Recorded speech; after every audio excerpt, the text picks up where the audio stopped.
আল্লাহ রাব্বুল আলামিন কোন মানুষকে তার সাধ্যের বাইরে কোনো কাজ চাপিয়ে দেয় না। কষ্ট হবে, এজন্য আল্লাহ তাআলা আমাদেরকে 5 ওয়াক্ত নামাজ দিয়েছে। কয় ওয়াক্ত? কথা বুঝেন। নবীজিকে আল্লাহ সর্বপ্রথম নামাজ দিয়েছেন 50 ওয়াক্ত। কয় ওয়াক্ত? কথা কয় ওয়াক্ত? 50 ওয়াক্ত। অনেক উদাহরণ আছে, একটা উদাহরণ দিয়ে আপনাদেরকে বুঝাই দিচ্ছি। নামাজ দিছে 50 ওয়াক্ত। কয় ওয়াক্ত? 50 ওয়াক্ত। 9 বারে মুসা আলাইহিস সালাম নবীজিকে বারবার আল্লাহর কাছে পাঠাইছেন। নবীজি আল্লাহর কাছে গেছেন। 9 বারে 5 ওয়াক্ত করে করে 5 নং 45 হয়, 45 হয়। কি কথা বলছে? 45 হয়, 45 হয়। 9 বারে আল্লাহ রাসূল সাল্লাল্লাহু আলাইহি সাল্লাম 45 ওয়াক্ত কমাইছেন। কয় ওয়াক্ত? কথা বলে না, কয় ওয়াক্ত? যদি 50 ওয়াক্তই থাকতো, যদি 50 ওয়াক্ত থাকতো, 5 ওয়াক্ত পড়তে 10 মিনিট 10 মিনিট করে 50 মিনিট। কয় মিনিট? কথা বলে না, কয় মিনিট? 50 মিনিট ধরেন, 10 মিনিট 10 মিনিট করে হইলে এভাবে 45 ওয়াক্ত। কয় ওয়াক্ত? এভাবে যদি আরো 5 ওয়াক্ত পড়তে এরকম 45 মিনিট লাগতো, আরো 5 মিনিট 45 মিনিট করে লাগতো, এভাবে 5 করে 10, পুরা 10 ঘন্টা লেগে যেত নামাজের মধ্যে। কয় ঘন্টা? কথা বলে, কয় ঘন্টা লাগতো নামাজে? তাইলে আমাদের বাকি কাজ কাম, গোসল, খাওয়া দাওয়া, অফিস আদালত, ব্যবসা বাণিজ্য, চাকরি, এগুলা কোন সময় করতাম আমরা? সময় খুঁজে পাওয়া যেত? কোরবানি দেওয়ার তো খবরই থাকতো না আমাদের। কথা, কোরবানি দেওয়ার খবর থাকতোই না। এজন্য আল্লাহ দয়া করে 45 ওয়াক্ত কমাইয়া দিছেন 50 ওয়াক্ত থেকে। 50 ওয়াক্ত থেকে কয় ওয়াক্ত কমাইয়া দিছে? 45 ওয়াক্ত। আবার ঘোষণাও দিয়ে দিছে আল্লাহর পয়গম্বরের মাধ্যমে, যদি কেউ নিয়মিত ঠিক মতো সময় মতো যথাযথভাবে এই 5 ওয়াক্ত নামাজ আদায় করবে, আমি আল্লাহ তাকে 50 ওয়াক্তের সওয়াবই দান করব। লা ইউকাল্লিফুল্লাহু নাফসান ইল্লা উসআহা। বান্দা করতে পারবে না এমন সাধ্যের বাহিরে কোনো কাজ আল্লাহ চাপায়া দেয় নাই। এই আয়াতে কারিমা নাযিল করেছেন, পিছনে একটা আয়াত গেছে, ওয়া ইন তুবদু মা ফি আনফুসিকুম আও তুখফুহু ইউহাসিবুকুম বিহিল্লাহ। প্রকাশ্যে আমরা যে কাজগুলো করি, অন্যায় অপরাধ, এবং মনে মনে যেগুলোকে আমরা লালন করি, এই অপরাধটা আমি করব, প্রত্যেকটা বিষয়ে ইউহাসিবুকুম বিহিল্লাহ, আল্লাহ আমাদের কাছ থেকে হিসাব নিবেন। আল্লাহ আমাদের কাছ থেকে হিসাব নিবেন। সাহাবায়ে কেরাম তো বিপদের মধ্যে পড়ে গেছে।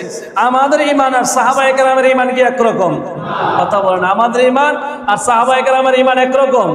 সাহাবায়ে কেরাম তো মহা সমস্যায় পড়ে গেলেন। আল্লাহ এটা বলল কি, আমরা প্রকাশ্যের যেই অপরাধগুলো আছে, নামাজ ছেড়ে দেওয়া, রোজা ছেড়ে দেওয়া, যাকাত না দেওয়া, হজ না করা, পরের হক না মারা, এই কাজগুলো থেকে আমরা বেঁচে থাকতে পারি। যে আমরা নামাজ পড়বো, রোজা রাখবো, হজ করব, পরের হক মারবো না, এই কাজগুলো আমরা করতে পারি। কিন্তু মনের মধ্যে যেটা আসে, ওইটা থেকে তো বেঁচে থাকা সম্ভব না। কি বলেন? মনে মনে আপনি কইলেন যে শরীরটা খারাপ, আসরের নামাজটা পড়বো না, এটা থেকে কি বেঁচে থাকা সম্ভব? মনে মনে আসতে পারে না। তা আল্লাহ যদি এটারও হিসাব নেয়, তাহলে তো আমরা ধরা খেয়ে গেলাম। এটার হিসাবও তো আল্লাহ নিয়ে নিবে। সাহাবায়ে কেরাম এই বিপদে পইরা নবীজির কাছে আসছেন, আয়েশা বলতেছেন, ইয়া রাসূলুল্লাহ, আল্লাহ তো বললেন যেটা আমরা প্রকাশ্যে করি, যেটা গোপনে আমরা অন্তরে লালন করি, প্রত্যেকটা বিষয়ের হিসাব আল্লাহ নেবেন। তাহলে তো আমরা কিয়ামতের মাঠে আল্লাহর পাকড়ার মধ্যে আমরা পড়ে যাব, আল্লাহ আমাদেরকে গ্রেফতার করবেন, আমরা তো আযাবে নিবেদিত হয়ে যাব। তখন রাসূল করিম সাল্লাল্লাহু আলাইহি ওয়াসাল্লাম আল্লাহ তাআলার সাথে এই বিষয়ে যখন সাহাবায়ে কেরাম রাসূলের সাথে এই কথাগুলো বলতেছেন, তখন জিবরাইল আমিনের মাধ্যমে আল্লাহ তাআলা এই আয়াতে কারিমা নাযিল করলেন, লা ইউকাল্লিফুল্লাহু নাফসান ইল্লা উসআহা। বান্দার সাধ্যের বাহিরে কোনো কাজ আল্লাহ বান্দার উপরে চাপিয়ে দেয় না। প্রকাশ্যে যেই কাজগুলো আছে অন্যায় করলে এগুলোর জন্য ধরা হবে, কিন্তু বান্দার সাধ্যের মধ্যে এটা নাই যে গোপনে মনে মনে কল্পনার থেকে সে বেঁচে থাকবে। কি বল, কল্পনা থেকে আমরা কেউ বাঁচতে পারি? কথা, নামাজে দাঁড়াইলে তো আরো বেশি কল্পনা আসে। জুমার সময় বলছিলাম, 2 জায়গায় আমাদের কল্পনা বেশি হয়। 1 নম্বরে হইল নামাজ, 2 নম্বরে হইল বাথরুম। কথা বলে না, 2 নম্বরে বাথরুমে যায় কল্পনা হয় না? খালি কল্পনা করে ডক্টর ইউনূস কি করতেছে বাংলাদেশের মধ্যে। হায় হায়, কি বলো, আসলে অবস্থা এরকম, খালি এই কল্পনা, বাথরুমে যায় আর নামাজে দাঁড়াইলে। মসজিদ থেকে বের হইয়া এই বিষয়ে আলোচনা করতে হবে, বাস এই কল্পনা শুধু নামাজের মধ্যে দাঁড়াইলে আর বাথরুমে গেলে। তো এই যে এটা আমাদের কল্পনার বাহিরে, এটা আমরা আমাদের সাধ্যের বাহিরে, এটা আমরা নিয়ন্ত্রণ করতে পারবো না। এজন্য আল্লাহ এই আয়াতের মধ্যে ঘোষণা দিয়েছেন মনে মনে কল্পনা করলেই হবে না, এটা যতক্ষণ বাস্তবায়ন না হবে ততক্ষণ এই বিষয়ে আল্লাহ হিসাব নেবে না। যদি এটা মনে মনে কল্পনা করার পরে এটাকে বাস্তবে রূপ দেওয়া হয় তাহলে এটার ব্যাপারে আল্লাহ পাকরাও করবেন, হিসাব নেবেন। অন্যথায় মনে মনে চিন্তা করলে, মন গলা খাইলে এই বিষয়ে আল্লাহ পাকরাও করবে না। এছাড়া অনেকে আমরা স্বপ্নে অনেক কিছু দেখি না, কথা বলে না, স্বপ্নে দেখি কেউ কাউকে খুন করে ফেলতেছে, হয় না এরকম? আবার স্বপ্নের মধ্যে মাঝে মাঝে অনেকের দোষও হয়, কথা বলে না, হয় কি হয় না? তো এই যে এই বিষয়গুলা কি আমাদের নিয়ন্ত্রণের মধ্যে না নিয়ন্ত্রণের বাইরে? কথা বলে না। স্বপ্নে দেখতেছে বন্ধুরে বলতেছে তুই দাঁড়া আমি একটু পেশাব করে লই, হয় না এরকম? পেশাব করে লই, পেশাব করছে বন্ধুরে বইলা রাস্তার কিনারে ঘুমের তুইটা দেয় নিজের কানের মধ্যেই নিজে করে রাখছে, হয় না এরকম? হইতেছে। তো এটাই আমাদের নিয়ন্ত্রণের বাহিরে। এটার বিষয়ে আল্লাহ তাআলা বলতেছেন যে এটা তো তোমাদের নিয়ন্ত্রণের বাহিরে হইছে, এটার ব্যাপারে তোমরা কল্পনা করলা অথবা স্বপ্নে এমন হইল, এই বিষয়ে তোমাদেরকে পাকড়াও করা হবে না, পাকড়াও করা হবে না। এটাই আল্লাহ তাআলা বলতেছেন সাধ্যের বাহিরে যেটা বান্দা করতে পারবে ওইটারই হিসাব নেওয়া হবে, যেটা তার সাধ্যের বাহিরে ওইটার হিসাব নেওয়া হবে না। লাহা মা কাসাবাত ওয়া আলাইহা মাকতাসাবাত। আল্লাহ রাব্বুল আলামিন বলেন তুমি সে কল্যাণকর যেই কাজ করবে ওই কল্যাণকর কাজের সওয়াব সেই পাবে, কল্যাণকর কাজের সওয়াব সেই পাবে। ওয়া আলাইহা মাকতাসাবাত, এবং অকল্যাণকর কাজ যেটা সে করবে তার ওই অকল্যাণকর কাজের যে গুনাহ সেই গুনাহটা সেই পাবে, অন্য কেউ পাবে না। উদাহরণ, মনে করেন আপনি একটা মসজিদ বানাইলেন, কি বানাইলেন? একটা মাদ্রাসা বানাইলেন, একটা রাস্তা বানাইয়া দিলেন, একজন গরিব লোকের উপকার করে দিলেন, একজন অসহায় বিধবা মেয়ে লোকের উপকার করে দিলেন, একটা এতিম বাচ্চার উপকার করে দিলেন। এই উপকারের দ্বারা আপনার সওয়াব হবে না গুনাহ হবে? এমনকি হাদিসের মধ্যে আছে এই যে আপনি একটা মসজিদ বানাইয়া দিলেন, একটা রাস্তা বানাইয়া দিলেন, একটা কালভার্ট বানাইয়া দিলেন, এই রাস্তা দিয়ে কিয়ামত পর্যন্ত যত মানুষ হাঁটবে এই হাঁটার দ্বারা তারা যে পরিতৃপ্তি লাভ করবে, মসজিদ বানানোর কারণে মসজিদে নামাজ পড়বে মানুষেরা, এই নামাজের মাধ্যমে তারা যত সওয়াব অর্জন করবে।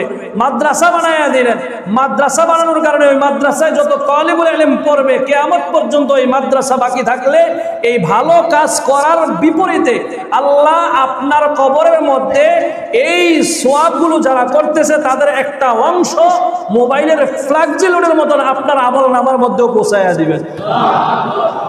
আর যদি আপনি একটা সিনেমা হল বানান, আছে না? কথা বলে না, সিনেমা হল বানায় না অনেকে? এই যে সিনেমা হল বানাইলো, কিয়ামত পর্যন্ত এই সিনেমা হলের মধ্যে যত ছবি চলবে, যত ছায়া ছবি হবে, যত কিছু হবে, এর যে একটা গুনাহ মানুষ করবে ওই গুনাহের একটা ভাগ আপনার গুনাহের ভাগের মধ্যেও কি করবে? এড হয়ে যাবে, যোগ হয়ে যাবে। এবং এটা কিয়ামত পর্যন্ত যতদিন এই সিনেমা হল থাকবে ততদিন পর্যন্ত আপনার আমলনামা এটা যেতেই থাকবে। এটাই আল্লাহ বলছেন লাহা মা কাসাবাত ওয়া আলাইহা মাকতাসাবাত, সে যা কল্যাণকর কাজ করবে তার একটা অংশ, তার অংশ তারই, ওয়া আলাইহা মাকতাসাবাত, এবং অকল্যাণকর খারাপ কাজ যেটা সে করবে তার অংশ তারই, অন্য কেউ এটা ভোগ করবে না, অন্য কেউ এটা নিবেও না।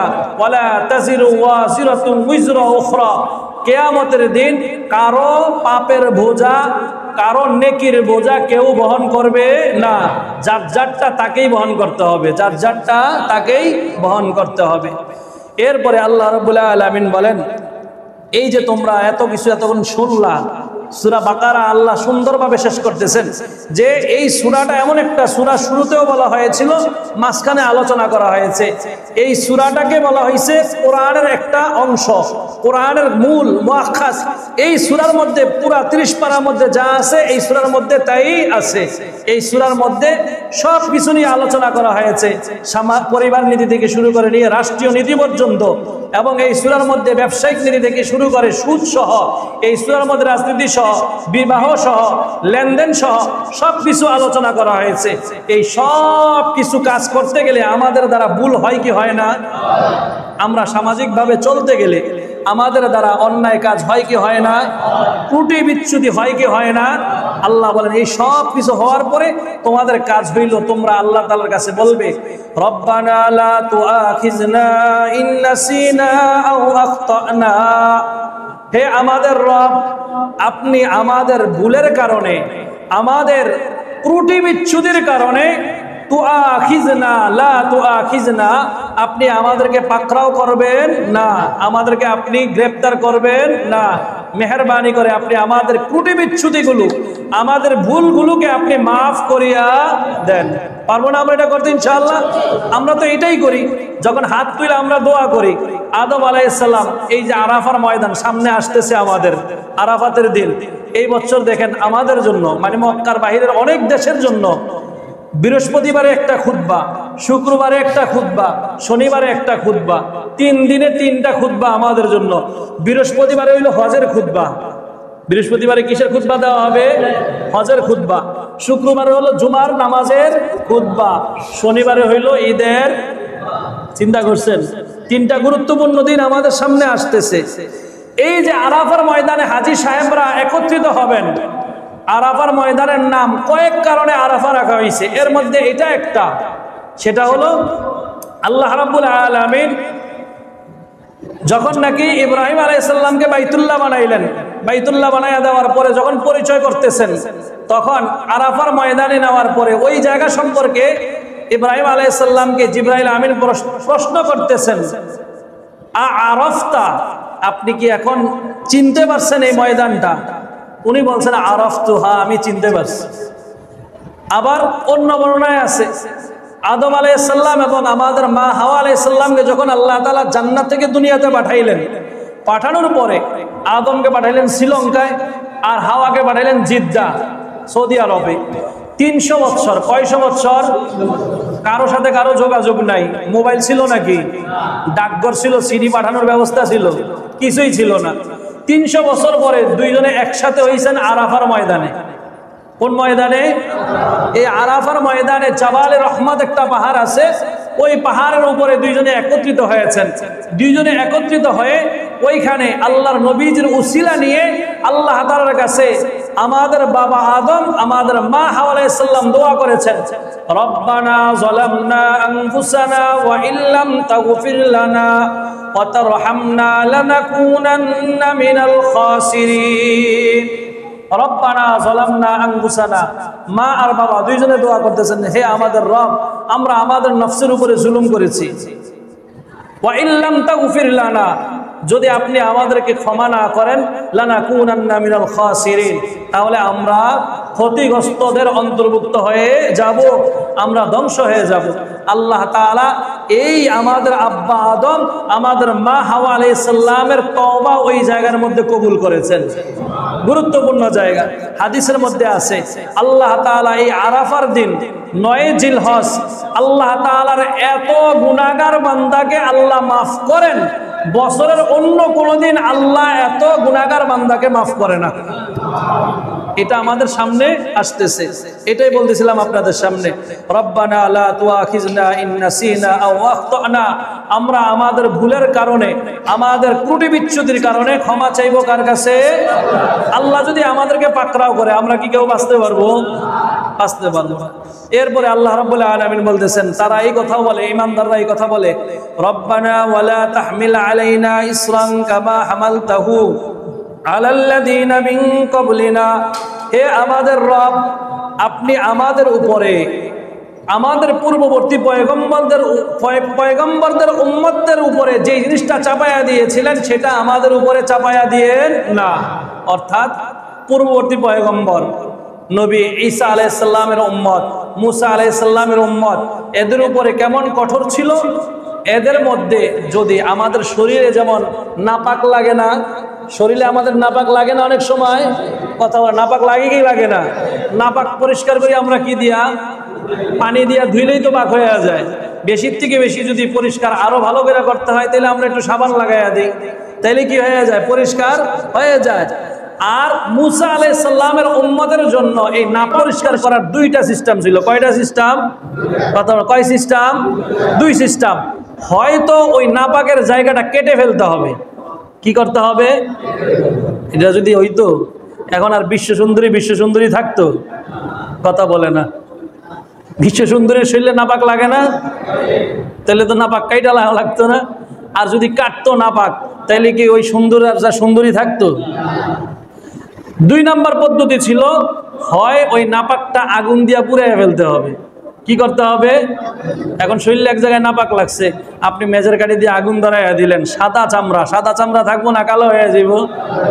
প্রথমে লাল হইব, এরপরে কালো হয়ে যাইব। কথা বুঝতে পারছেন? এই সিস্টেম কি এখন আর আছে? কথা এখন আর আছে?